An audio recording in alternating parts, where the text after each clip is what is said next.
नमोऽस्तुते व्यासविशालबुद्धे फुल्लारविन्दायतपत्रनेत्र येन त्वया भारततैलपूर्णः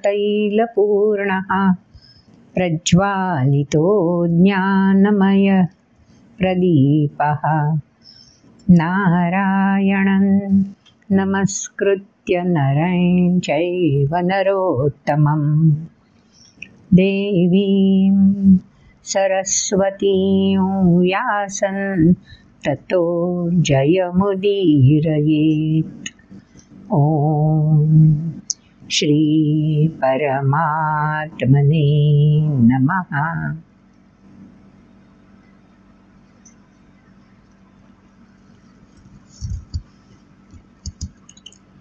मागच्या व्हिडिओमध्ये आपण छान चिंतन मननासाठी खूप सारं वेगळं काही दर्शन जे भगवंतांनी अर्जुनाला घडवलं ते जाणून घेतलं आणि त्याच्या चिंतन मननामध्ये नक्कीच आजपर्यंतचे आपले दिवस गेले असणार। सातत्याने ते चिंतन मनन होतच राहणार आहे, कारण तो 11वा अध्यायच असा आहे की जो एकदा आपण समजून घ्यायचा प्रयत्न केला की अधिकाधिक आपल्यालाच उलगडा व्हायला लागतो। तसंच आपल्यापैकी अनघाताईंना एक प्रश्न पडला आहे। त्यांना प्रश्न भगवंतांच्या जीवनाविषयी पडला आहे, भगवंतांच्या जन्माशी संबंधित। आपण तो प्रश्न आपल्या पडद्यावर बघताच आहात, स्क्रीनवर बघता आहात। त्या प्रश्नाच्या अनुषंगाने आपणच सुरुवात करूया। अनघाताईंचा प्रश्न वाचलात आपण, तो प्रश्न आपल्याला कोड्यात टाकणार आहे। खरंच आहे, आपल्या मराठी कालगणनेनुसार चातुर्मास 4 महिन्यांचा कालावधी असा असतो की त्याच्यामध्ये चातुर्मास सुरू होताना देवशयनी एकादशी असं म्हटलं जातं। शयनी म्हणजे निद्रा, योग निद्रेमध्ये देव असतात। आणि मग देवोत्थानी एकादशी, उत्थान, देवांची योगनिद्रा संपन्न होते आणि पुन्हा देव कार्यरत होतात। किती सुंदर संकल्पना आहे ना। तुम्ही आम्ही जसे रोजच रात्री योगनिद्रा नाही हो, आमची गाढ निद्रा, झोपून जातो आणि सकाळी आपोआप जागे होतो। हे जे आपोआप फिरणारं चक्र आहे ना, तेच आम्ही आमच्या परमात्म्याला सुद्धा लागू केलंय। त्यांची सुद्धा योगनिद्रा आहे आणि योगनिद्रेतून उत्थान आहे। काय सुंदर संकल्पना! केवळ आणि केवळ सनातन संस्कृतीचाच गाभा असू शकते। आणि ही संकल्पना सुचली कशी असेल? कालगणनकर्त्यांना अशा प्रकारची मांडणी करावीशी का वाटली असेल? कारण त्या कालावधीमध्ये खरोखरच आधिपत्य गाजवणाऱ्या वेगवेगळे घटक सामोरे असतात आणि आपल्यासारखेच देव ना हो। हीच तर महत्त्वाची आमच्या संस्कृतीची मांडणी आहे की त्यांना सुद्धा अहर्निशम सेवामहे, कार्यरत त्यांना सुद्धा राहायचं आहे। आणि जर सेवामहे राहायचं असेल, कार्यरत राहायचं असेल समर्पित वृत्तीने, तर आंतरिक सामर्थ्य सतत तेजाळलेलं ठेवायला हवं ना। आणि मग असं आंतरिक सामर्थ्य सतत तेज संपन्न असायला हवं असेल तर त्याची झळाळी कायम राहण्यासाठी पॉलिश करत राहायला हवं ना। योगनिद्रेची आवश्यकता आहेच ना। आपल्या घरातल्या वस्तूंना सुद्धा जाळ्या झळमट धरतात आणि आपल्याला साफसफाई करावी लागतेच। करतोच ना आपण हे सगळं। मग देव ही संकल्पना सुद्धा आमच्याकडे अशीच आहे की त्यांना सुद्धा त्यांचं कार्य करत असताना अशाच प्रकारची कधीतरी मरगळ येणार। त्यांनाही स्वतःच्या सामर्थ्याची आलेली मरगळ दूर करण्यासाठी आणि पुन्हा तेजपुंजतेने कार्यरत होण्यासाठी योग निद्रेची आवश्यकता असणार. पण तुमची आमची निद्रा आणि भगवंतांची निद्रा याच्यामध्ये फरक तर राहणारच ना. त्यामुळे ते एकम सत बहुधा, एकमेवच ते आहेत. म्हणजे योग निद्राधीन असताना सुद्धा विश्वाला कार्यरत ठेवण्यासाठी कोणाला तरी आपली प्रभुता ते प्रदान करणारच ना. त्यामुळे ते योगनिद्रेत आहेत. याचा अर्थ जगडव्याळ पसारा जो बहुधा विश्वव्यापी पसारा जो मांडलेला आहे त्याचं दायित्व थोडं ना विसरता येतं. ते विश्व तर अखंड गतिमान राहिलंच पाहिजे, कारण जगत गतिमान राहिलंच पाहिजे. ते कार्यप्रमाण असलंच पाहिजे, कारण नाही कश्चित क्षणमपि जातु तिष्ठत्य कर्मकृत. मग ही कार्यप्रवणता कोणाकडे तरी आपल्या योगनिद्रेच्या काळात भगवंत संक्रमित करत असणारच ना. अगदी बरोबर आहे. मग चातुर्मासातले आपले उत्सव सण समारंभ आठवले तर बुद्धीचं काम कोणाकडे, इंद्रियांचं काम कोणाकडे आणि मनाचं काम कोणाकडे, हे सगळं रहस्य आपलं आपल्यालाच उलगडेल. सनातन संस्कृतीचं हेच तर विशेषत्व आहे. मी पुन्हा पुन्हा सनातन संस्कृतीचा उल्लेख करते, कारण अन्य संस्कृती कोणत्याही धर्मानी पंथानी मांडलेल्या असल्या तरीही त्यांचा गाभासुद्धा अशाच प्रकारे एकाची कार्यप्रवणता विश्रांती घेत असताना कोणाकडे तरी संक्रमित केली जातेच. हे अटळ आहे. हे घडायलाच हवं, तरच कालचक्र अखंड गतिमान राहणार.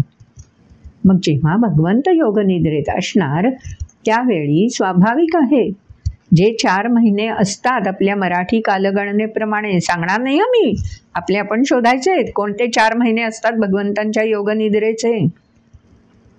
आणि सापडलं उत्तर तर कमेंट बॉक्समध्ये टाकालच. मग त्या ठिकाणी बुद्धी अखंड सजग राहावी म्हणून कोणत्या देवतेचं आगमन होतं, काढा शोधून.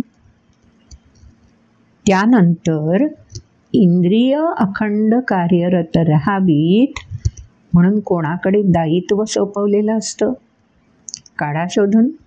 मी क्रम सांगते हां. बुद्धीनंतर मी इंद्रियांकडे आली आहे आणि मग इंद्रिय आणि बुद्धी यांच्या दरम्यान जे प्लॅटफॉर्म आहे, स्थानक आहे, ते म्हणजे मन. मग ह्या मनाचं स्थैर्य अबाधित राहण्यासाठी अर्थात क्षमता जास्त हवी, शक्ती सामर्थ्य अधिक हवं. मग हे शक्ती सामर्थ्य ओज आणि तेज एकत्रितपणे प्रकाशित करण्याचं सामर्थ्य कोणाद्वारे प्रकट होतं? बरोबर, सगळी उत्तरं आपल्याला उलगडलेलीच असणार आहेत, कारण आपला धागा आपली नाळच या संस्कृतीशी जोडलेली आहे. हो, हे सण समारंभ हे निमित्त आहेत. ते कशा पद्धतीने साजरे करावेत करू नयेत त्याचं पूर्वीचं रूप आजचं रूप वगैरे चर्चा वितंडवाद कुणीही करत राहू दे. हो, पण अनघाताईंनी इतका सुंदर प्रश्न विचारलाय की त्या निमित्ताने आपल्याच इंद्रिय मन आणि बुद्धीचं जेव्हा आत्मसामर्थ्य जाणवेनासं व्हायला लागतं, माझीच ओळख मला परकी वाटायला लागते, अशा वेळी ते तेज जागवण्याचं काम कोण करतं? तेव्हा हे जसं व्यक्तीशी जोडलेलं आहे तसं समाजामध्ये सुद्धा ही मरगळ चक्र आहे ना, येतच असते आलटून पालटून. आणि मग ही समाजामधली मरगळ दूर करण्याचं काम सामाजिक बुद्धिमत्ता, सामाजिक मानसिक सामर्थ्य आणि सामाजिक इंद्रिय चेतना म्हणजे आचरणाची रीती, ह्यात सुद्धा नवीनता, वेगळेपण प्रस्थापित होत असतं. आणि म्हणून तर एकम सत बहुधा.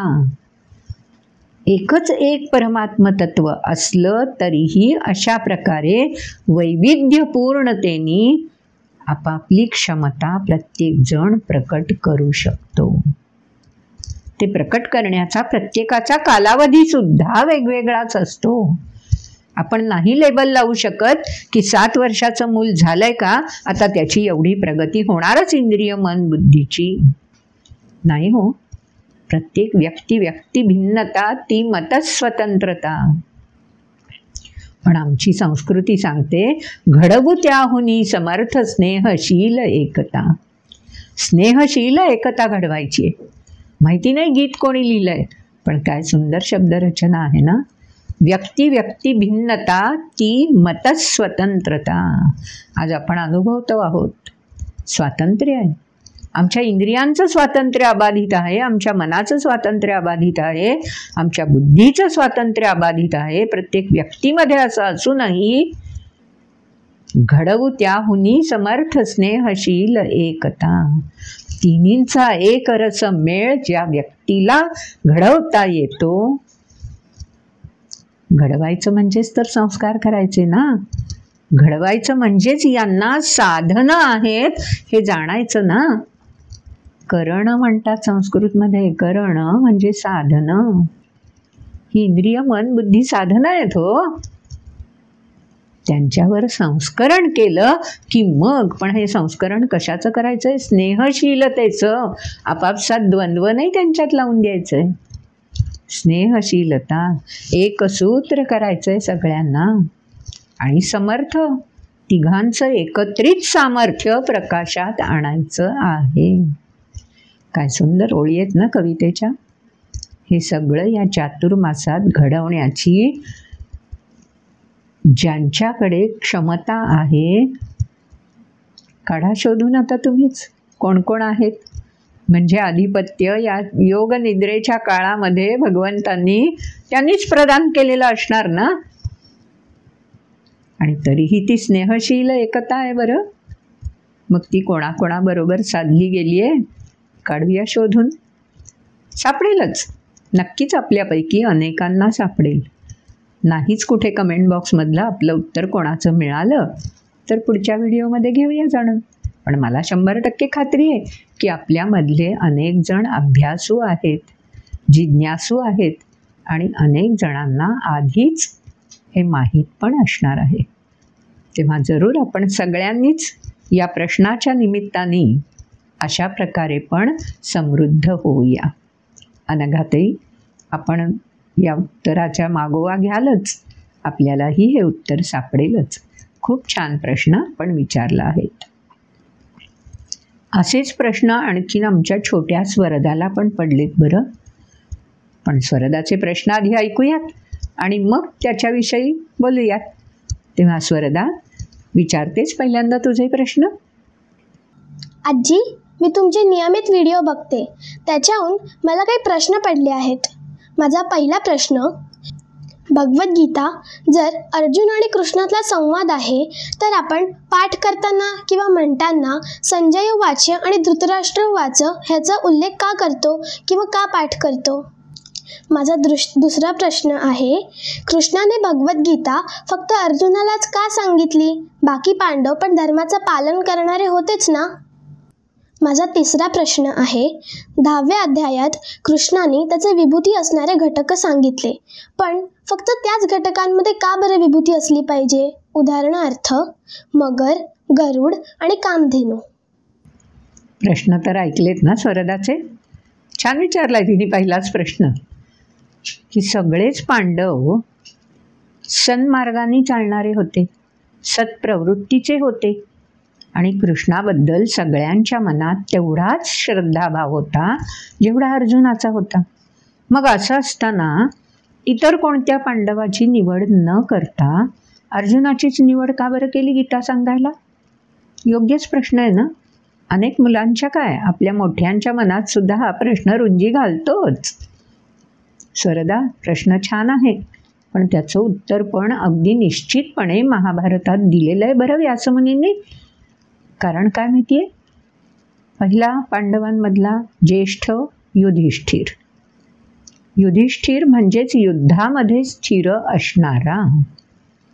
पण जेव्हा पांडवांना इंद्रप्रस्थ राजधानी म्हणून मिळाली, त्यांचं स्वतंत्र राज्य स्थापन झालं, अज्ञातवासातून आल्यानंतर, त्यावेळी राज्याचा सोहळा सगळा संपन्न झाला राज्यारोहणाचा. पण त्यानंतर दुर्योधनाने म्हणजे कौरवांनी शकुनी मामांच्या मार्फत युधिष्ठिराला द्यूताचं आवाहन केलं. द्यूत हा एक खेळ होता आणि तेव्हा या खेळाला राजाश्रय होता. सर्वसाधारणपणे द्यूत खेळण्यासाठी कोणता राजा नाही म्हणायचा नाही जर कोणी आमंत्रण दिलं तर. अगदी युधिष्ठिर इथेच फसला आणि युधिष्ठिराने ते आमंत्रण स्वीकारलं. आणि नुसतं स्वीकारलं नाही तर त्याच्यामध्ये काहीतरी समोरची पार्टी, आजच्या भाषेमध्ये लगेच तुला उलगडेल, आमने सामने बसून हे द्यूत खेळलं जातं, जसं बुद्धिबळ खेळलं जातं.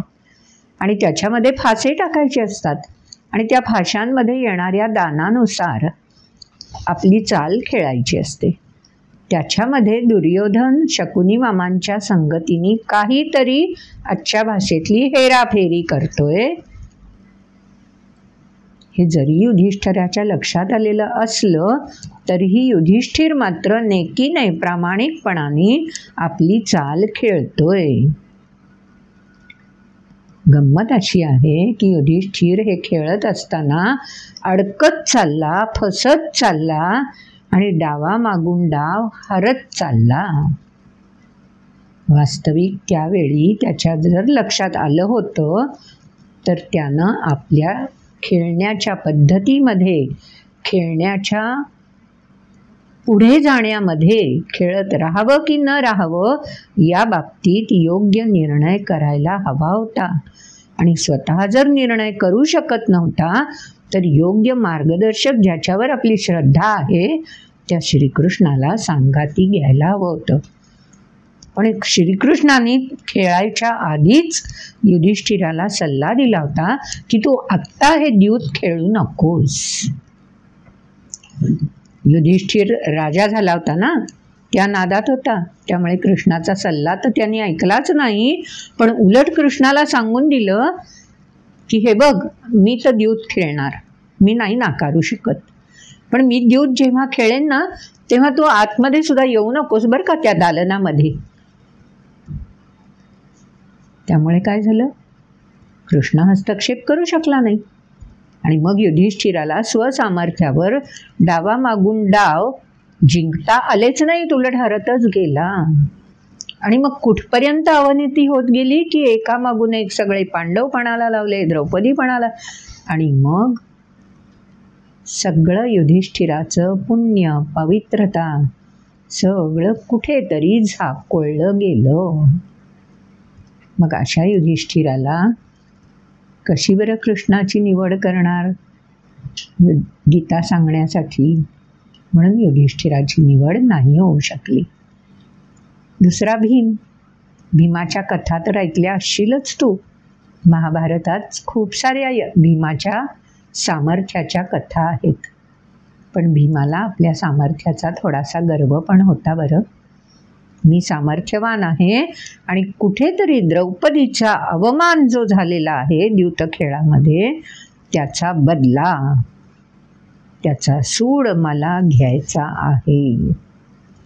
या दुर्योधनामुळे, या शकुनी मामांमुळे हे सगळं घडलंय, त्यांच्यावर मला सूड उगवायचा आहे, प्रतिरोध करायचा आहे, ही भावना भीमाच्या मनात स्थिर होती. मग ज्याच्या मनामध्ये अशी द्वंद्व स्थिती आहे त्याला कशी काय बरं गीता सांगता येईल? ज्याच्या मनामध्ये काही एक निश्चय आहे की मला सूड उगवायचा आहे, त्याला गीता कशी काय आकलन होऊ शकेल? म्हणून भीमालाही नाही निवडता आलं. आणि नकुल आणि सहदेव हे दोघं, नकुलाला थोडासा आपल्या सौंदर्याचा अभिमान होता, पण नकुल आणि सहदेव हे दोघंही इतके श्रद्धावान होते की ते आपल्या युधिष्ठिराच्या म्हणजे ज्येष्ठ भ्रात्याच्या पल्याड विचारच करू शकत नव्हते. स्वतंत्र विचारसरणीने काही निर्णय करावा अशी क्षमता नकुल आणि सहदेवामध्ये फक्त ते आज्ञाधारक होते. अतिशय प्रामाणिक होते, सालस होते, निगर्वी होते. पण निर्णयक्षम जेव्हा व्हायचं असेल तेव्हा तेही सामर्थ्य असावं लागतं. ते नकुल आणि सहदेवाकडे थोडं कमी होतं. मग आता सांग बरं मला तूच, कोणाची निवड कृष्ण करणार? स्वाभाविक आहे ना, जो अर्जुन जिज्ञासू आहे, अभ्यासू आहे आणि जिज्ञासा आणि अभ्यास असताना सुद्धा आपल्या शारीरिक मानसिक स्थितीचा अभ्यास करून त्याविषयी कोणाचं तरी मार्गदर्शन घेण्यासाठी जी नम्रता असावी लागते, आपल्या स्थितीचा अभ्यास करून त्या स्थितीतून बाहेर येण्यासाठी कोणाची तरी मदत घेण्याची वृत्ती असावी लागते, ती फक्त आणि फक्त सर्व पांडवांमध्ये अर्जुनाकडेच होती. त्याचं नावच मुळे अर्जुन आहे. अर्जुन म्हणजे सरलता, निर्व्याजता, स्वतःविषयी कोणताही अहम अर्जुनाकडे नव्हता, अहंता नव्हती. आणि म्हणून स्वाभाविकपणे अर्जुनानेच मागणी केली होती. ती पण कथा आहे, आपण एका व्हिडिओमध्ये ऐकलेली आहे. दुर्योधन आणि अर्जुन एकाच वेळी जेव्हा कृष्ण आरामशीर पहुडले होते तेव्हा जाऊन पोहोचले होते आणि जागा झाल्यावर अर्जुन पहिल्यांदा कृष्णाला दिसला होता आणि म्हणून अर्जुना काय रे, काय मागायला आलायस का म्हणून विचारलं. तेव्हा दुर्योधनाने जो माथ्यापाशी बसला होता कृष्णाच्या, त्यानं सांगितलं मी तर अर्जुनाच्या आधी आलोय, मी आधी मागणार. तेव्हा अर्जुन सहजपणे सरळपणे म्हणाला होता की त्यालाच मागू दे पहिल्यांदा. ही सगळी कथा केव्हा घडलेली माहिती आहे? युद्ध अजून व्हायचं आहे, व्यूहरचना वगैरे सगळं पुढचं आहे. त्याच्या आधी कृष्णाकडे दुर्योधन आणि अर्जुन दोघंही आलेले आहेत. आणि ठीक आहे, दुर्योधनाला मिळाल्यावरती कृष्णाने सांगितलं, हे बघ दुर्योधना, तू पहिल्यांदा माग, काही हरकत नाही, पण माझे काही विचार पक्के आहेत ते सांगून देतो. हां, यादवांचं सैन्य एका बाजूनी लढेल. तुम्ही तर आपापसात युद्ध करणारच आहात, तुम्ही तर ठाम निर्णय निश्चय केलेलाच आहे.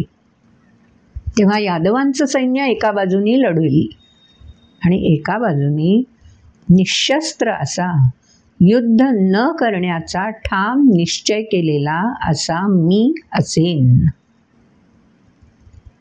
म्हणजे श्रीकृष्ण हातात शस्त्र घेणार नव्हते, लढाई करणार नव्हते आणि एकटे असणार होते, कारण बाकी सगळी यादव सेना दुसऱ्या बाजूनी लढणार. आता निवडा तुम्ही दोघांपैकी कोणाला काय हवंय. पहिली तर दुर्योधनानेच हट्ट धरला होता, मीच विचारणार. प्रत्येकाची विचारसरणी कशी असते, लहान असलीस तरी हे लक्षात ठेवा. अनेक वेळा आपल्याला सुद्धा असं 2 पैकी 1 निवडण्याची वेळ येते आणि ते निवडताना आपल्याला तारतम्य, विवेक, बुद्धी जागृत ठेवावी लागते. घाई उतावीळपणे निर्णय घ्यायचा नसतो. तेच या ठिकाणी दुर्योधनाकडून घडलं. दुर्योधनाने ऐकल्याबरोबर निश्चय करून टाकला मनाशी, अरे एवढी यादव सेना जी शूर आहे ती जर आपल्याकडे जोडली गेली तर आपला विजय निश्चित आहे, कारण आपली लढणाऱ्यांची, सैनिकांची संख्या केवढी वाढेल, त्याचंच दडपण पांडव सेनेवर येईल आणि आपला जिंकणं हे निश्चित होऊन जाईल. बस हाच विचार दुर्योधनाने केला, कारण तो कृष्णाची महती, कृष्णाचं सामर्थ्य जाणतच नव्हता आणि जाणत असला तरी त्याला त्याविषयी आत्ता आपण मागणी करावी असं वाटतच नव्हतं. निशस्त्र कृष्ण सोबत येऊन काय फरक पडणार आहे असं दुर्योधनाला वाटत होतं आणि म्हणून त्यानं यादव सेना मागून घेतली. वास्तविक पाहता विवेकशील जर दुर्योधन राहिला असता आणि त्यांनी कृष्णाचीच मागणी की तू ये माझ्या बाजूला असं म्हटलं असतं तर अर्जुन काय करू शकणार होता? पण अर्जुनाच्या मनात ही दृढ श्रद्धा होती की जे काही घडायचं असेल ते प्रामाणिकपणे स्वीकारायची आपली तयारी आहे. गीतेमधलं हे सूत्र आहे ना, ॲक्सेप्ट, स्वीकार. परिस्थितीला सामोरं जात असताना एकवार निर्णय झाला की जो निर्णय झालाय त्यानुसार जो परिणाम सामोरा येईल तो स्वीकारायचा आणि त्यातून पुढे वाटचाल करायची, म्हणजे ध्येयाप्रती व्यक्ती प्रवास करू शकते. हे सगळं समजण्याएवढी तू अजून मोठी नाही आहेस, पण हळूहळू या वाटेवर चालण्यासाठी तू नक्की सिद्ध होशील म्हणून हे सांगून ठेवते. आणि आता या माध्यमाचं वैशिष्ट्य हेच आहे की हे तुला पुन्हा पुन्हा कितीही वेळा व्हिडिओ बघता येणार आहेत, ऐकता येणार आहेत. त्यामुळे जेव्हा केव्हा तुला पुन्हा वाटेल तेव्हा तू हे निश्चित ऐकू शकणार आहेस. आणि त्यामुळे घडलं काय? दुर्योधनाकडे यादव सेना लढायला असणार हे निश्चित झालं. आता अर्जुनाला काय? श्रीकृष्णच स्वीकारायचा होता. पण अर्जुन अत्यंतिक आनंदाने म्हणाला, आता मी मागणं मागतो. निशस्त्र असलात, लढणार नसलात तरीही आपण आमच्याच सोबत असणार, हेच आमच्यासाठी खूप आहे. आणि निशस्त्र कृष्णाचं सान्निध्य मागणारा हा अर्जुन आहे. मग आता सांग बरं मला, गीता कोणाला सांगायला हवी? बाकीच्या पांडवांपैकी कोणाला की अर्जुनाला? ज्यानं श्रद्धेने विश्वासाने कृष्णाचं सान्निध्य मागितलं त्या अर्जुनालाच मिळणार ना संधी. आणि म्हणून कृष्णाने भगवद्गीता अर्जुनाला सांगितली. बरं, छान प्रश्न विचारलायस. दुसराही एक प्रश्न तुला पडलाय, म्हणजे तू गीता अभ्यासत असणार नक्कीच, वाचतही असशील, शुद्ध लयबद्ध वाचायला शिकतही असशील, कदाचित पाठांतरही करत असशील, म्हणूनच तुला हा प्रश्न पडला असणार. खरं आहे ना? तू सरळ सरळ विचारून टाकलंस. श्री कृष्णार्जुन संवादे असं प्रत्येक अध्यायाच्या शेवटी तू म्हणत असणार. आणि मग जर का हा कृष्ण आणि अर्जुन यांचा मधला संवाद आहे भगवद्गीता म्हणजे, असंच म्हणतात ना आणि सगळेच जण, तर मग मला गीतेचे श्लोक पाठ करताना संजय उवाचचे श्लोक, पहिलाच श्लोक धृतराष्ट्र उवाच, कशाला मी पाठ करू? काय त्याच्यामध्ये विशेष आहे? मी फक्त कृष्ण आणि अर्जुनाचा संवाद पाठ करत गेले तर? छान प्रश्न विचारलायस. आता गंमत बघ की जेव्हा मैत्रिणी तुम्ही एकमेकीत बोलत असाल, बोलता ना अशा, आणि त्या गप्पा मारताना काही वेळा माझ्या आईने असं सांगितलंय असं तुमच्या बोलण्यामध्ये येत असेल, माझ्या बाबांनी असं सांगितलंय, माझ्या दादांनी, माझ्या ताईनी, कितीतरी वेळा इतरांचा संदर्भ आपण बोलण्यामध्ये वापरतो, गप्पांमध्ये वापरतो. आणि मग त्यावेळी आई काय म्हणाली हे आपणच बोलतो, बरोबर ना? पण म्हणालेलं कोण असतं? आई म्हणालेली असते. आणि ते आपण आपल्या मैत्रिणीबरोबर शेअर करत असतो, होय ना? तसंच भगवद्गीतेमध्ये सुद्धा कृष्ण आणि अर्जुन यांचा मधला संवाद हा फक्त त्या दोघांपुरता मर्यादित नाहीच आहे.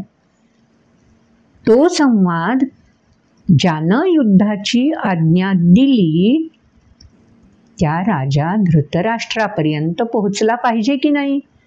आणि राजा धृतराष्ट्र दृष्टीहीन आहे, अंध आहे. मग तो रणांगणावर येऊन सगळं बघू शकतोय का? काय काय घडतंय ते नाही ना बघू शकत. पण त्याला आज्ञा दिली आहे म्हणजे काय काय घडतंय ते समजलं आवश्यक आहे, तर तो पुढचा निर्णय घेऊ शकतो ना. मग त्यासाठी म्हणून त्या राजापर्यंत रणांगणावर घडणारी प्रत्येक वेगळी वेगळी घटना, प्रसंग याचं वर्णन कोणीतरी राजापर्यंत पोहोचवलं पाहिजे. मग हे पोहोचवण्याचं काम करण्यासाठी ज्याची नियुक्ती केली होती त्याचं नाव आहे संजय. व्यासमुनींनी ह्या संजयाला दिव्य दृष्टी दिली होती म्हणून संजय रणांगणात न येता, आज टेलिव्हिजनवर आपण घडणारे घटना प्रसंग दुसरीकडेच घडत असतात, पण ते आपण बघू शकतो ना आपल्या टी व्हीवरती उपग्रहांच्या माध्यमातून. तसं दिव्य दृष्टी संजयाला दिली होती आणि संजय दृष्टीहीन असणाऱ्या राजाजवळ बसून रणांगणावरच्या प्रत्येक प्रसंगाचं, घटनेचं वर्णन राजाला ऐकवत होता. मग राजापर्यंत काय घटना पोहोचतायत हे पण कळणं आवश्यक आहे ना, कारण संवाद जरी कृष्णार्जुनामधला असला तरी तो संवाद सुद्धा राजापर्यंत पोहोचला पाहिजे. आणि रणांगणावर का हा संवाद घडतोय, काय काय प्रसंग होत आहेत ते पण समजलं पाहिजे. उगीच कृष्ण आणि अर्जुन बोलत बसलेत असं आहे का? रणांगणावर बोलतायत ना, मग काय असं रणांगणात घडतंय की ज्यामुळे या दोघांचा परस्पर संवाद सुरू झालाय ते पण राजाला समजलं पाहिजे. म्हणून या ठिकाणी संजयाचे श्लोक पण आपण अभ्यासायला हवेत की संजय राजाजवळ कसं वर्णन करतोय या प्रसंगाचं, घटनांचं, ते पण आपल्याला त्यामुळे उलगडतं. आणि एखाद्याने राजाला घटना, प्रसंग वर्णन करून सांगताना प्रामाणिकपणाने जे घडतंय तेच सांगायचंय, त्याच्यात आपलं तिखट मीठ घालायचं नाही, मिर्च मसाला घालून बोलायचं नाही. हे पण कशा प्रकारे केलंय संजयानी ते पण आपल्याला समजावं म्हणून भगवद्गीता अभ्यासताना, पाठ करताना संजय उवाचचे श्लोक पण आपण वाचायला हवेत, पाठ करायला हवेत. म्हणजे त्याचं दायित्व, त्याची जबाबदारी त्यानं कशी निभावली आहे हे आपल्याला कळेल. आणि राजा धृतराष्ट्राचं म्हणशील तर एकच श्लोक आहे त्याच्यात, कारण मुळात राजाला उत्सुकता आहे की रणांगणावर काय घडतंय. ती जर उत्सुकता नसेलच राजाला तर कशाला संजय सांगायला बसेल. म्हणजे राजाला उत्सुकता आहे हे कळलं पाहिजे ना, मग ते कसं कळणार आपल्याला. म्हणून राजाने पहिल्या श्लोकामध्ये आपली उत्सुकता प्रकट केली आहे की मला काय कळायला हवंय संजयाकडून हे त्यानंच सांगायला पाहिजे ना. म्हणून सुरुवातीला राजाने आपली उत्सुकता, मला काय जाणून घ्यायचंय हे संजयाजवळ प्रकट केलंय, म्हणून तो राजा धृतराष्ट्राचा श्लोक आहे. मग तोही आपल्याला समजून घ्यायला हवा, त्याशिवाय पुढे संवाद जाईलच कसा. म्हणून राजा धृतराष्ट्राचा श्लोकसुद्धा आपण वाचायला हवा, पाठ करायला हवा. म्हणजे एक परिपूर्णता त्या भगवद्गीतेच्या पठणाला, वाचनाला, अभ्यासाला येऊ शकते. खूप छान प्रश्न विचारलायस. अशीच गीता पाठ करत राहा, वाचत राहा आणि अभ्यासत पण राहा हां. ह्या व्हिडिओंची मदत त्यासाठी तुला नक्कीच होत असेल, तेही कळवशील ना मदत होते की नाही ते आम्ही वाट पाहू. अजून एक प्रश्न स्वरदांनी विचारलाय आपल्याला. कोणता बरं आहे तो प्रश्न? स्वरदा आपल्याला विचारते की विभूती, 10वा अध्याय विभूती योग आहे ना, त्याच्यावरचं पण विवेचन स्वरदांनी ऐकलेलं दिसतंय आणि कदाचित 10वा अध्याय पण ती वाचत असणार, त्याचाही अभ्यास ती करत असणार. आणि म्हणून स्वरदांना प्रश्न पडलाय की त्याच्यामध्ये काही विशिष्ट विभूतींचा नावानिशी उल्लेख केलाय. अर्जुनानेच प्रश्न विचारलाय ना की तुझ्या विभूतींविषयी तुझ्याखेरीज कोण अन्य सांगू शकेल रे भगवंता, तूच मला तुझ्या विभूतींविषयी सविस्तर सांग. म्हणून भगवंतांनी 10व्या अध्यायात म्हणून टाकलं की सविस्तर वगैरे सांगायला गेलो तर कसं शक्य होईल, कारण शेवटच्या 2 श्लोकात भगवंतांनी त्याचं रहस्य उलगडून टाकलं की एवढ्या सगळ्या विभूती का नाही सांगू शकत. ते रहस्य शेवटी उलगडलं, पण त्याच्या आधी अर्जुनाची मागणी पूर्ण करायला हवी म्हणून भगवंतांनी विभूतींचं वर्णन केलंय.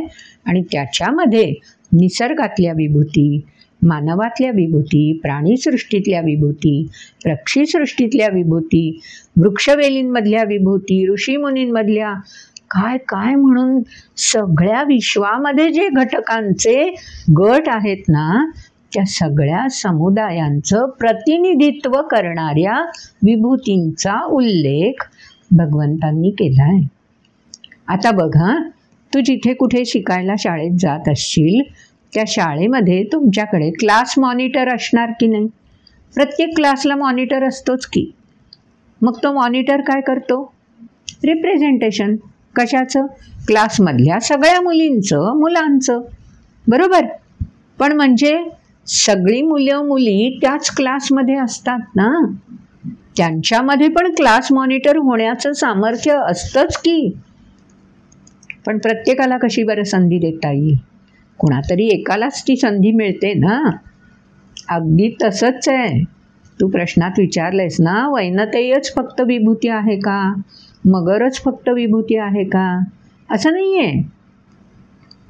वैनतेय हा पक्षी समुदाय, पक्षी गट जो आहे ना, त्या पक्ष्यांच्या गटाचा क्लास मॉनिटर, प्रतिनिधी आहे. मगर ही सगळ्या जलचरांमध्ये झषाणाम मकरश्चास्मी असं आहे ना श्लोकामध्ये. त्या सगळ्या जलनिवास करणाऱ्या प्राण्यांचा प्रतिनिधी म्हणून मगर नाव घेतलंय भगवंतांनी. जसा क्लास मॉनिटर एक असतो, पण क्लासमधला प्रत्येक जण खरं तर मॉनिटरच असतो, पण एकाचंच नाव येतं ना. रिप्रेझेंटेशन एकच कोणीतरी करू शकतं.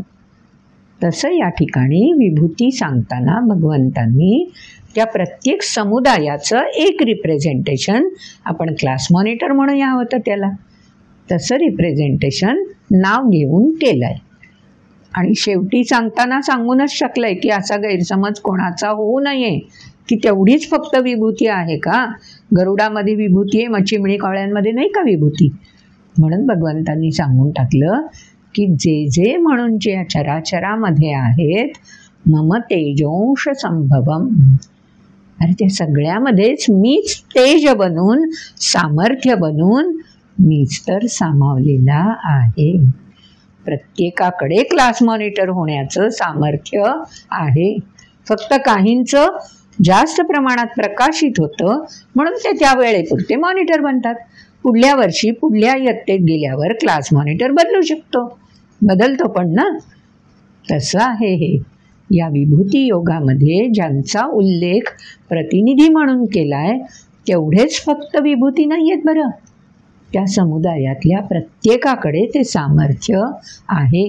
कारण प्रत्येकामध्ये जे सामर्थ्य आहे तेच मुळी भगवंत स्वतःनेच प्रदान केलेलं आहे. ते स्वतःच येऊन प्रत्येकामध्ये चिरावलेले आहेत असं भगवंतांनीच सांगून दिलं शेवटच्या 2 श्लोकांमध्ये. हे मी नाही माझ्या मनाने सांगते बरं. तेव्हा आता स्वरदा असं छान लक्षात घे तुझ्या सगळ्या प्रश्नांची उत्तरं आणि एकामागून एक अध्याय गीतेचे छान तयार कर, अभ्यास कर. घरी निश्चितपणे आई, आजी, बाबा, आजोबा कोणीतरी तुझ्या मदतीला नक्कीच असणार. त्यांच्यासोबत छान तयारी कर आणि श्री गुरुकुलम न्यासाशी जोडलेली राहा. आपल्याला शंकराचार्यांचे आशीर्वाद मिळवण्यासाठी तयार व्हायचं आहे ना. खूप छान वाटलं स्वरदा तुझे प्रश्न ऐकून, आणि मला वाटतं उत्तरं ऐकून तुलाही समाधान मिळालं असेल. आता प्रश्नोत्तरं तर आपली झाली आहेत. आता आपल्याला 10व्या अध्यायामधून आपण 11व्या अध्यायामध्ये केव्हाच प्रवेश केला आहे. पण स्वरदाला जेव्हा प्रश्न पडले तेव्हा तिने विचारले ना, त्यामुळे त्याचा फार पुढे जाऊन मग उलगडा करण्यापेक्षा आत्ताच वेळेवर केलेला चांगला. म्हणून आपण ह्या व्हिडिओच्या सुरुवातीलाच हे प्रश्न घेतले. अनघाताईंचा प्रश्न पण तसा कोणत्याही अध्यायाला जोडलेलाच आहे. म्हणून आत्ता हे प्रश्नांचा उहापोह विवेचन आपण घेतलं. आता या पुन्हा एकदा विश्वरूपाशी आपण जोडले जाणार आहोत. आणि मागच्या व्हिडिओमध्ये आपण लक्षात घेतलं आहे की अर्जुनाने भगवंतांची स्तुती तर केलीच, कृतज्ञतापूर्वक क्षमा याचना पण केली आहे. आणि आपले सगळे अपराध पितेव पुत्रस्य सखेव सख्यू प्रिय प्रियायार हसिदेव सोडून. सहनक्षम जसं तू त्या त्या व्यक्तींना बनवतोस आणि आपल्या सहचराचे अपराध पोटात घालायला सिद्ध ठेवतोस, तसे माझे अपराध पण तू घालशील ना पोटात, अशी प्रार्थना करून अर्जुनाने मग एक हळूच मागणी पण करून टाकली. मागच्या व्हिडिओमध्ये ती मागणी ऐकली आपण. अर्जुन आता म्हणालाय, मला ते तुझं उग्र तेज पण नको आणि असं प्रसन्न करणारं हे रूप पण नको. आता जे दाखवशील ना ते माझ्या नेहमी चिंतन मननात जे रूप आहे, जे माझ्या चित्तामध्येच स्थिरावलेलं आहे, त्या रूपात दर्शन देशील. आणि अशी प्रार्थना करता करता अर्जुन सावध झालाय, कारण आधीची दोन्ही रूपं बघताना जी व्याकुळता अर्जुनाला प्रत्ययाला आली, ती व्याकुळता नको रे बाबा पुन्हा, म्हणून अर्जुनाने कोणतं रूप दाखव ते सांगूनच टाकलं. मग आता ते श्लोक ऐकायला हवेत ना आपल्याला, की कोणत्या रूपामध्ये अर्जुनाला आता दर्शन हवं आहे. मग ऐकूयात सुरुवातीला श्लोक आणि मग विवेचन. किरीटिनं गदिने चक्रहस्तमिच्छामि त्वां द्रष्टुमहं तथैव तेनैव रूपेण चतुर्भुजेन सहस्रबाहो भव विश्वमूर्ते. श्रीभगवानुवाच मया प्रसन्नेन तवार्जुनेदं रूपं परं दर्शितमात्मयोगात् तेजोमयं विश्वमनन्तमाद्यं यन्मे त्वदन्येन न दृष्टपूर्वं. न वेदयज्ञाध्ययनैर्न दानैर्न च क्रियाभिर्न तपोभिरुग्रैः एवं रूपः शक्य अहं नृलोके द्रष्टुं त्वदन्येन कुरु प्रवीर. मा ते व्यथा मा च विमूढभावो दृष्ट्वा रूपं घोरमीदृं ममेदं व्यपेतभिः प्रीतमनः पुनस्त्वं तदेव मे रूपमिदं प्रपश्य. संजय उवाच इत्यर्जुनं वासुदेवस्तथोक्त्वा स्वकं रूपं दर्शयामास भूयः. आश्वासयामास च भीतमेनं भूत्वा पुनः सौम्य वपुर्महात्मा. अर्जुन उवाच दृष्ट्वेदं मानुषं रूपं तव सौम्यै जनार्दन इदानीमस्मि संवृत्तः सचेतः प्रकृतिं गतः. श्रीभगवानुवाच सुदुर्दर्शमिदं रूपं दृष्टवानसि यन्मम देवा अप्यस्य रूपस्य नित्यं दर्शनकाङ्क्षिणः. नाहं वेदैर्न तपसा न दानेन न चेज्यया शक्य एवं विधो द्रष्टुं दृष्टवानसि मां यथा. भक्त्या त्वनन्यया शक्य अहमेवं विधोऽर्जुन. ज्ञातुं द्रष्ट्वं च तत्त्वेन प्रवेष्ट्वं च परन्तप. मत्कर्म कृन्मत्परमो मद्भक्तः सङ्गवर्जितः. निर्वैरः सर्वभूतेषु यः स मामेति पाण्डव. ॐ तत्सदिति श्रीमद्भगवद्गीतासु उपनिषत्सु ब्रह्मविद्यायां योगशास्त्रे श्रीकृष्णार्जुनसंवादे विश्वरूपदर्शनयोगो नाम 11ोऽध्यायः. पहिला श्लोक ऐकला आपण. किरीटिनं गदिने चक्रहस्तमिच्छामि त्वां द्रष्टुमहं तथैव तेनैव रूपेण चतुर्भुजेन सहस्रबाहो भव विश्वमूर्ते. विश्वमूर्त रूपामध्ये तू जो साकारलायस ते आवर बाबा आता, आणि माझ्या नेहमीच्या आराध्य देवता म्हणून चतुर्भुज रूप जे तुझं आहे, किरीटिनं गदिने चक्रहस्तम, असं जे रूप आहे ना त्याचंच दर्शन मला घडव. स्वच्छ अर्जुनाने सांगूनच टाकलं, मला हेच रूप दाखव बरं.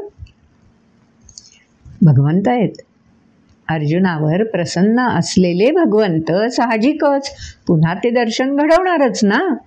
मग आता चतुर्भुज रूपामध्ये भगवंत येणार अर्जुनाच्या समोर. पण त्यासाठी हे रूप तरी मी तुला का दाखवलं? केवळ तू मागणी केलीच म्हणून दाखवलं की अन्य काही त्याला कारण आहे? तेही भगवंतांनी स्पष्ट केलं बघा. आपण आत्ता श्लोक ऐकले. मया प्रसन्नेन तव अर्जुनेदं रूपं परं दर्शितमात्मयोगात् तेजोमयं विश्वमनन्तमाद्यं यन्मे त्वदन्येन न दृष्टपूर्वम्. तुझ्याखेरीज अन्य कोणालाही अशा प्रकारचं हे रूप, हे विश्वरूप दर्शन अवघडच आहे, नाही आहे कोणाला घडलेलं. हे तुला घडवलंय मी. कारण का? प्रसन्नेनं, तुझा आत्तापर्यंतचा जिज्ञासापूर्वक करुणाग्रस्त स्थितीतून, किंकर्तव्य मूढतेतून बाहेर येण्यासाठी जो प्रयास तू करतो आहेस तो मी जाणला. आणि तुझी जिज्ञासा पूर्ण व्हावी आणि मगच तू जाणीवेच्या पातळीवर प्रगल्भ व्हावास म्हणून मी हे रूप तुला दाखवलंय. मग अन्यांना का बरं नाही हे रूप दाखवता येत? का नाही दिसू शकत? अर्जुनाच्या मनात प्रश्न येईलच ना, तुमच्या आमच्या मनात पण येणारच की. म्हणून भगवंतांनी तोही उलगडा पुढच्या श्लोकात लगेच करून टाकला. कारण तत्कालीन समाजामध्ये जे 4 प्रचलित मार्ग होते की ज्यामुळे व्यक्ती परमात्म्याचं सान्निध्य प्राप्त करू शकते, जाणीवेच्या पातळीवर भगवंताची प्रचिती मिळवू शकते, असे 4 मार्ग तत्कालीन समाजामध्ये मान्यता पावलेले होते. तेच भगवंतांना आता त्या रूढीवर प्रहार करायचा होता की या 4 मार्गांनी जरीही कोणीही कितीही प्रयत्न केले तरी केवळ या 4 मार्गांवर वाटचाल आहे म्हणून असं दर्शन नाहीच घडू शकणार. मग कोणते 4 मार्ग? तेही भगवंतांनी एवढ्याच श्लोकांमध्ये आत्ता ऐकलेल्या 2 वेळा मांडलेत. आणि याआधी मागचे व्हिडिओ जर आपल्याला आठवत असतील तर 8व्या अध्यायामध्ये सुद्धा शेवटच्या श्लोकात या 4 मार्गांचा उल्लेख भगवंतांनी आवर्जून केला आहे. मग कोणते 4 मार्ग आहेत? श्लोक ऐकला आपण.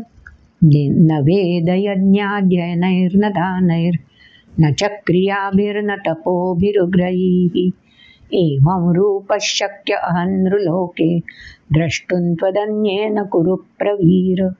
कुरुप्रवीर, कुरुवंशातला सर्वात श्रेष्ठ अशा अर्जुनाचा उल्लेख केलाय आणि सांगितलंय, बघ अर्जुना, तू ज्या समाजामध्ये वावरतोयस, ज्या ऋषीमुनींनी हे 4 मार्ग आजपर्यंत अवलंबले आहेत. कोणते 4 मार्ग? वेद, यज्ञ, तप आणि दान. या 4 मार्गांचं आचरण करत असताना त्यामध्ये सातत्य जरी असलं तरी सुद्धा केवळ तेवढंच या दर्शनासाठी पुरेसं नाही.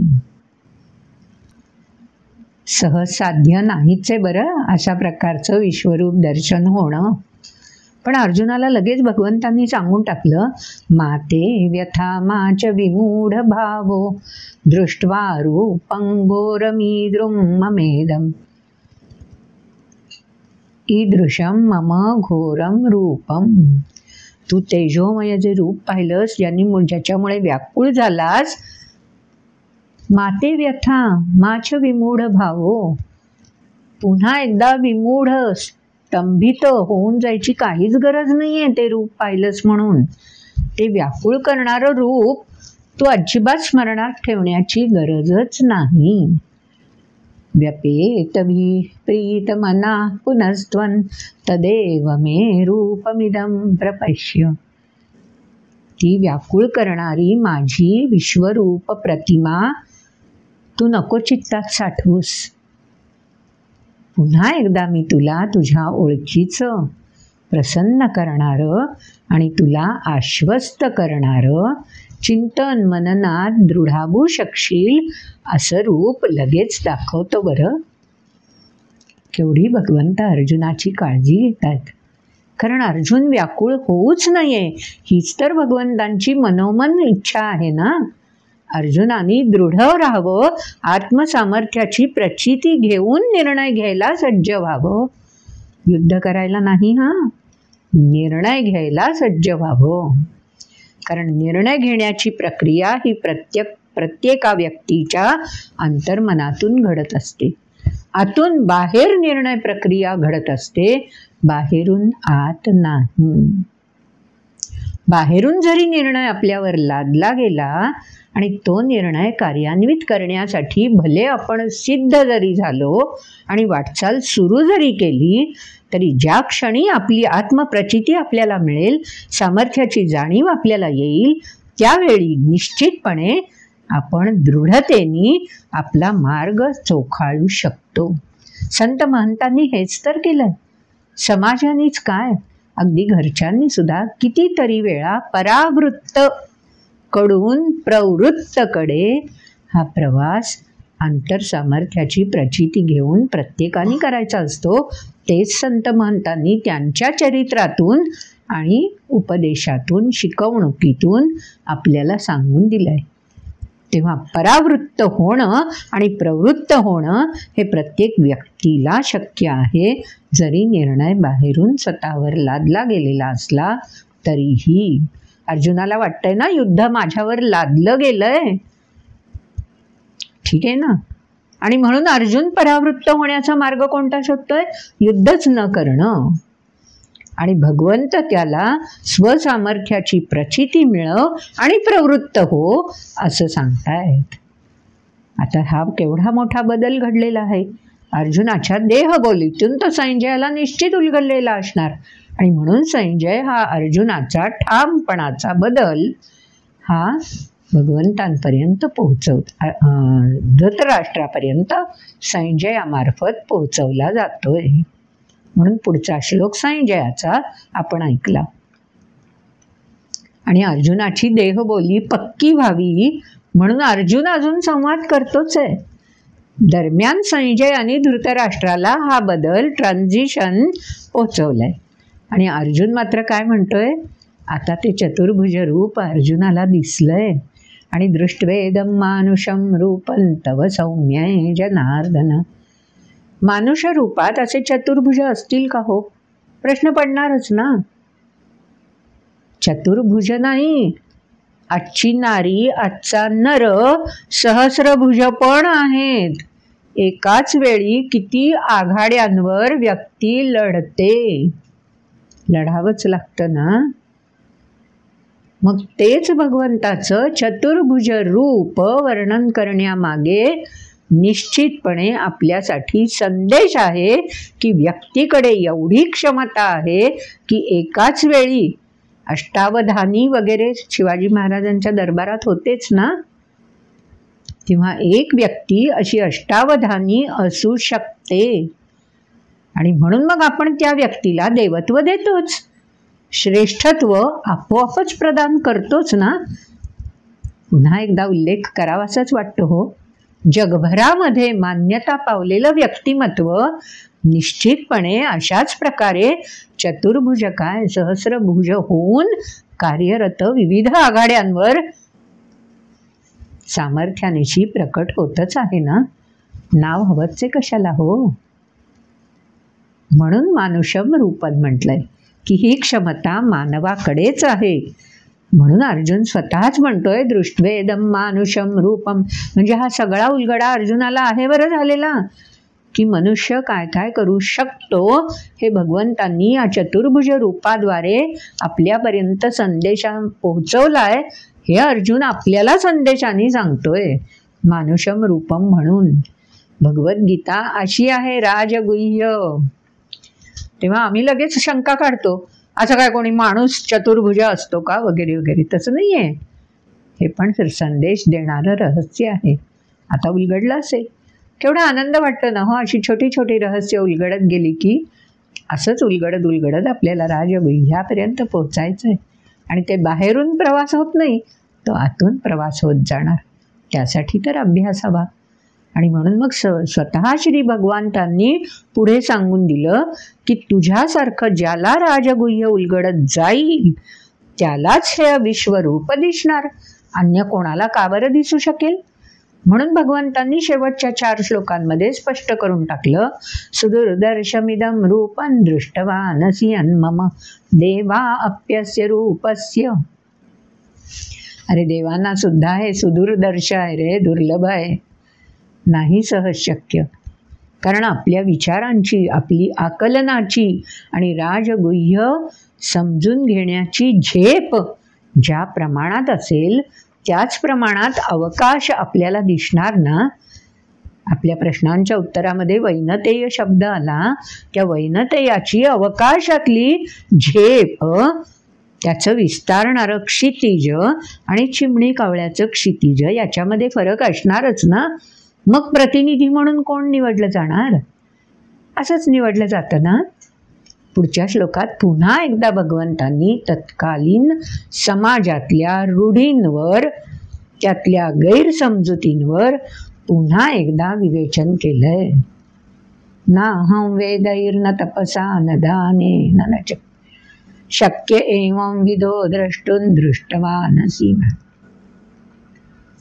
सहज शक्य नाहीच आहे रे.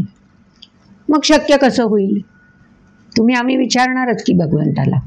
भले आम्ही अर्जुन नसू, पण आम्हाला प्रवास तर त्या दिशेने करायचा आहे ना. तुला तसं जाणून घ्यायची इच्छा तर आमच्याही मनामध्ये आहे, जिज्ञासा आम्हालाही वाटते. म्हणून मग भगवंतांनी आपल्यासाठी सांगून दिलं, हो लगेच सांगून दिलं.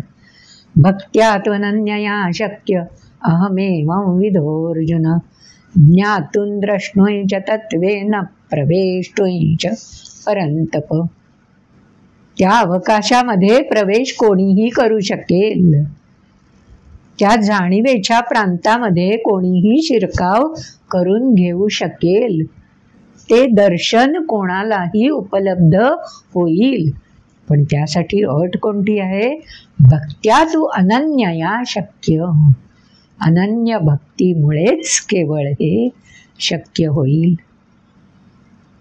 8व्या अध्यायामध्ये पण भक्ती या शब्दाचा उल्लेख आलाय, 9व्या अध्यायामध्ये आलाय, आणि आता इथे प्रकर्षाने स्वतः भगवंतांनीच हा उल्लेख पुन्हा एकदा केलाय, अनन्य भक्ती. पण केवळ एवढे 2 शब्द पुरणार कसे आपल्याला? आपली जिज्ञासा जागृत होणार ना. तेच तर काम आहे भगवंतांचं, जिज्ञासा जागृत करणं. अर्जुनाची जिज्ञासा जागृत केली, अर्जुनाने प्रश्न विचारले, आपलीही जिज्ञासा जागृत झाली आहे. अनन्य भक्ती म्हणजे नेमकं काय? आपल्यालाही भगवंत दाखवतीलच की उलगडून. शेवटच्या श्लोकामध्ये थोडक्यामध्ये भगवंतांनी सांगून दिलं बरं, अनन्य भक्ती कशी सिद्ध होऊ शकते. शेवटचा 1 श्लोक सांगून दिला. पण त्यांनी थोडं ना आपलं समाधान होणार. आपल्याला पुढची माहिती पण घ्यावीच लागणार, पण ती पुढच्या व्हिडिओमध्ये घेणार. पण शेवटच्या श्लोकात भगवंतांनी थोडक्यात का होईना काय सांगितलंय तेवढं तर समजून घेऊ, आणि मग आजच्या व्हिडिओला आपण इथे विराम देऊया. शेवटच्या श्लोकात काय सांगितलं? मत्कर्म कृन्मत् परमो मद्भक्त संगवर्जितः निर्वैरः सर्वभूतेषु यस्य मामेति पांडव. माझ्या त्या रूपापर्यंत पोहोचायचंय ना, माम एती. पांडवा, कोणी पण पांडव होऊन माझ्यापर्यंत येऊ शकेल बरं, पण त्यासाठी मत्कर्मकृत, जे कर्म करशील ते समर्पित वृत्तीने करायला हवं. मत्परमः, श्रेष्ठत्वाची प्रचिती मिळवायची आहे, हा ध्यास हवा. ध्येय असं हवं, उत्तुंग ध्येय हवं ना, की ज्याप्रती पोहोचण्यासाठी अथक परिश्रमांची परिसीमा करण्याची तयारी हवी. मग ती केव्हा होईल? संगवर्जितः.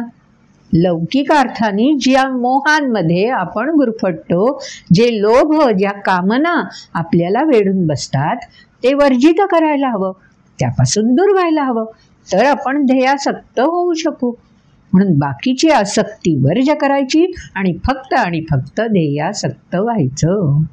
आणखीन एक सांगून दिलाय, हे करत असताना असे अनेक जण असणार आहेत. असं काही कोणी एकटीच व्यक्ती नाही ना ध्येयासक्त होणारी. आपापल्या परीने झेप घेण्यासाठी प्रत्येक पक्षी अवकाशामध्ये विहार करतोच ना. पण म्हणून चिमणीची आणि वैनतेयाची कधी टक्कर झाली आहे आणि वैनतेयाने कधी चिमणीला हिणवलंय? घडतं का कधी असं? पक्षी जगतात घडत नाही. कारण निर्वैर सर्वभूतेषु. इतर प्राण्यांना जे जमतं,